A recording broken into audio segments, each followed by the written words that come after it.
Price lord. ಎಲ್ಲರಿಗೂ ಯೇಸು ಕ್ರಿಸ್ತನ ಹೆಸರಿನಲ್ಲಿ ವಂದನೆಯನ್ನು ತಿಳಿಸುವನಾಗಿದ್ದೇನೆ. ನಾನು ನಂಬಿದ್ದೇನೆ ದೇವರು ನಿಮ್ಮೆಲ್ಲರನ್ನ ಅದ್ಭುತವಾಗಿ ಮಹಿಮೆಯಾಗಿ ಇಟ್ಟಿದ್ದಾರೆ ಎಂಬುದಾಗಿ.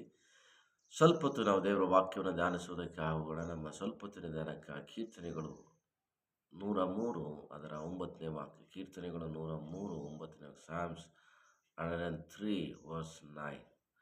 ಆತನು ಯಾವಾಗಲೂ ತಪ್ಪು ಹುಡುಕುವವನಲ್ಲ, ನಿತ್ಯವೂ ಕೋಪಿಸುವವನಲ್ಲ.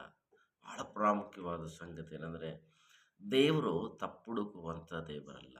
ನಾವು ಆರಾಧಿಸುವ ದೇವರು, ನಾವು ಪ್ರೀತಿಸುವ ದೇವರು, ನಾವು ನಂಬಿರುವ ದೇವರು ತಪ್ಪನ್ನು ಹುಡುಕುವಂಥ ದೇವರಲ್ಲ. ಆದರೆ ಮನುಷ್ಯನು ನಮ್ಮ ಜೀವನದಲ್ಲಿ ಅಥವಾ ನಿಮ್ಮ ಜೀವನದಲ್ಲಿ ಅನೇಕ ಸಾರಿ ತಪ್ಪುಗಳನ್ನು ಹುಡುಕ್ತಾನೆ ಇರ್ತಾನೆ. ಹೆಂಡತಿ ಗಂಡನಲ್ಲಿ ತಪ್ಪುಗಳು, ಗಂಡ ಹೆಂಡತಿನಲ್ಲಿ ತಪ್ಪುಗಳು, ಅಥವಾ ಮಕ್ಕಳು ತಂದೆ ತಾಯಿಗಳಲ್ಲಿ ತಪ್ಪುಗಳು, ಮಕ್ಕಳು ತಂದೆ ತಾಯಿಗಳು ಮಕ್ಕಳಲ್ಲಿ ತಪ್ಪುಗಳು, ಸ್ನೇಹಿತರು ಕೆಲಸಗಳಲ್ಲಿ, ಸೊ ನೀವು ಆಫೀಸ್ಗಳಲ್ಲಿ ಪ್ರತಿ ಜಾಗಗಳಲ್ಲಿ ನೀವು ಹೋಗುವಾಗ, ಪ್ರತಿ ಸ್ಥಳಗಳಲ್ಲಿ ನೀವು ಗಮನಿಸುವಾಗ ನಿಮ್ಮ ಮೇಲೆ ತಪ್ಪನ್ನು ಹುಡುಕ್ತಾನೆ ಇರ್ತಾರೆ, ತಪ್ಪನ್ನು ಕಂಡುಹಿಡ್ತಾನೆ ಇರ್ತಾರೆ, ತಪ್ಪುಗಳನ್ನು ನಿಮಗೆ ತೋರಿಸ್ತಾನೆ ಇರ್ತಾರೆ.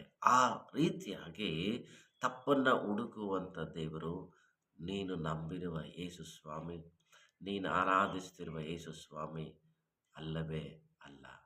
ಯಾವತ್ತೂ ಮನುಷ್ಯ ತಪ್ಪುಗಳನ್ನು ಹುಡುಕ್ತಾನೆ, ಆದರೆ ದೇವರು ತಪ್ಪುಗಳನ್ನು ಕ್ಷಮಿಸ್ತಾನೆ. ಯಾಕೆ ಯೇಸು ಸ್ವಾಮಿ ತಪ್ಪುಗಳನ್ನು ಕ್ಷಮಿಸ್ತಾನೆ ಅಂತ ಹೇಳಿದ್ರೆ, ಆತನು ನನಗೋಸ್ಕರ ನಿನಗೋಸ್ಕರ ಕಲ್ವಾರ ಶಿಲುಬೆಯಲ್ಲಿ ತನ್ನ ಪ್ರಾಣವನ್ನು ಕೊಟ್ಟಿದ್ದಾನೆ. ನಿನ್ನ ಎಲ್ಲ ತಪ್ಪುಗಳನ್ನು, ನಿನ್ನ ಎಲ್ಲ ಶಾಪಗಳನ್ನು ಆತನು ಸಂಪೂರ್ಣವಾಗಿ ಕ್ಷಮಿಸುವುದಕ್ಕೆ, ದೂರ ಮಾಡೋದಕ್ಕೆ. ಪೂರ್ವಕ್ಕೂ ಪಶ್ಚಿಮಕ್ಕೂ ಎಷ್ಟು ದೂರ ಇದೆಯೋ ಅಷ್ಟೇ ದೂರ ನಿನ್ನ ತಪ್ಪುಗಳನ್ನು ದೇವರೇನು ಮಾಡ್ತಾರೆ, ದೂರ ಮಾಡ್ತಾರೆ. ಒಂದು ವೇಳೆ ನಿಮ್ಮ ತಪ್ಪುಗಳನ್ನು ಯಾರಾದರೂ ಜನ ಮತ್ತೆ ಮತ್ತೆ ನಿಮಗೆ ಹೇಳ್ತಾ ಇದ್ದೀರಾ, ಮತ್ತೆ ಮತ್ತೆ ನಿಮಗೆ ತಿಳಿಸ್ತಾ ಇದ್ದೀರಾ, ಅದರಿಂದ ನೀನು ನೋವು ಪಡ್ತಾ ಇದೆಯಾ, ಅದರಿಂದ ನೀನು ಕಣ್ಣೀರಿಡ್ತಾ ಇದೆಯಾ, ಅದರಿಂದ ನೀನು ದುಃಖ ಪಡ್ತಾ ಇದೆಯಾ, ಅದರಿಂದ ಒಂದು ವೇಳೆ ನಿನ್ನ ವೇದನೆಗೆ ಒಳಗಾಗಿ ನಿನ್ನ ಜೀವನ ಒಂದು ವೇಳೆ ನಿರಾಸೆಗೆ ಒಳಗಾಗಿದೆಯಾ, ಆದರೆ ಸ್ವಾಮಿ ದೇವರು ಯೇಸು ಕ್ರಿಸ್ತನು ನಿನ್ನ ತಪ್ಪುಗಳನ್ನು ಕ್ಷಮಿಸುವಂಥ ದೇವರಾಗಿದ್ದಾನೆ. ಸಂಪೂರ್ಣವಾಗಿ ನಿನ್ನ ತಪ್ಪು ಅಪರಾಧ ಏನೆಲ್ಲ ನೀನು ದೇವರಿಗೆ ವಿರುದ್ಧವಾಗಿ ನಡ್ಕೊಂಡಿದೆಯೋ ಪ್ರತಿ ಪಾಪಗಳನ್ನು, ಪ್ರತಿ ತಪ್ಪುಗಳನ್ನು ಆತನು ಕ್ಷಮಿಸುವುದಕ್ಕೆ ಸಿದ್ಧನು ಆಗಿರುವ ದೇವರಾಗಿದ್ದಾನೆ. ಈ ದಿನ ಆತನ ಮೇಲೆ ನಂಬಿಕೆ ಇಡ್ತೀಯಾ? ಆತನ ಮೇಲೆ ವಿಶ್ವಾಸ ಇಡ್ತೀಯಾ?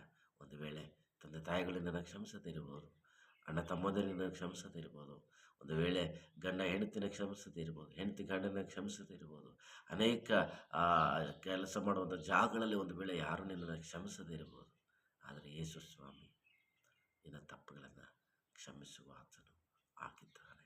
ಆತನು ತಪ್ಪುಗಳನ್ನು ಹುಡುಕುವಂಥ ದೇವರಲ್ಲ, ತಪ್ಪುಗಳನ್ನು ಸಂಪೂರ್ಣವಾಗಿ ಸರ್ವನಾಶ ಮಾಡಿ ನಿನ್ನ ಬಾಳನ್ನು, ನಿನ್ನ ಜೀವನವನ್ನು ಆಶೀರ್ವಾದಕ್ಕೆ ಕಾರಣಕರ್ತನೂ